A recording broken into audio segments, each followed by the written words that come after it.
Why did the county decide to install a vacuum system into the facilities? Well, this was looked at in comparison naturally to a gravity type system.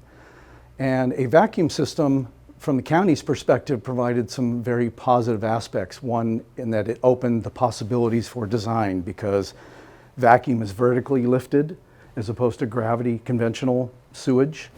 So it really changed how that system could be installed. You could put a toilet in virtually any location because it's going into the ceiling. But also, working in detention facilities, mental health treatment facilities, it's very common to have flooding due to the in custody, or the people that are the residents there will intentionally plug up commodes, and as a result, an unfortunate occurrence will be massive flooding throughout. With a vacuum plumbing system, we did not experience any of that because it's vertical lift. There's a lot of other technical reasons as to why that happens or does not happen, but it's usually isolated at just that plumbing fixture, and at no time creates a catastrophic flood throughout the facility, which is a real bonus depending on the application.